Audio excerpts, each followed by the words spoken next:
Google and Facebook are very close to deals with major Australian media to pay for news, a top government official said Monday, as the tech giants scramble to avoid landmark regulation. Australian Treasurer Josh Frydenberg said talks with Facebook CEO Mark Zuckerberg and Google CEO Sundar Pichai had made great progress in resolving a standoff being closely watched. Australia is poised to adopt legislation that would force digital companies to pay for news content, something that would create a global precedent and, according to Facebook and Google, wreck the way the internet. The companies have threatened to partially withdraw services from the country if the rules become law, sparking a war of words with Canberra. But that disagreement appeared to ease Monday, with Frydenberg telling public broadcaster ABC that talks with the companies made great progress over the course. I think we're very close to some very significant commercial deals, he said, and in doing so that will transform the domestic media. Share this article. Share the agreements could be enough to see Facebook and Google avoid the most severe parts of the legislation, including binding arbitration to ensure they are not using their online advertising duopoly to dictate terms in deals with media companies.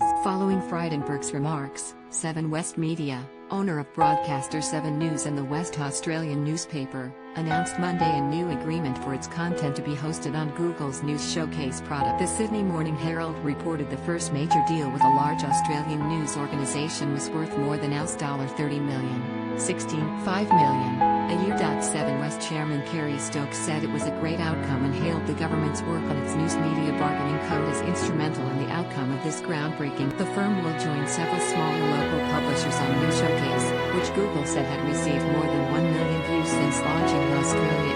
Frydenberg's comments suggest major Australian media organisations, such as Rupert Murdoch's News Corp and Nine Entertainment, could be close to reaching similar deal. Microsoft are pushing for similar legislation in the US, with company president Brad Smith saying it would strengthen democracy and support a free press. A Google spokesman said the company was in discussions with publishers both large and small, while a Facebook spokesperson said the firm had been negotiating to land commercial deals that reflect the commercial value of news content on our platform. Peter Lewis, director of the Centre for Responsible Technology at the Australia Institute think tank, said the platform's current willingness to negotiate showed regulation was essential. Any deals that Google and Facebook do will only occur because of the prospect of the bargaining code, so it is already doing its job, he told AFP. Frydenberg hinted to local media that amendments could be made to the code before it is presented to Parliament Wednesday, but his office declined to provide detail. Lewis said the Treasurer's discretion on what to include in the code, such as designating which tech firms are covered,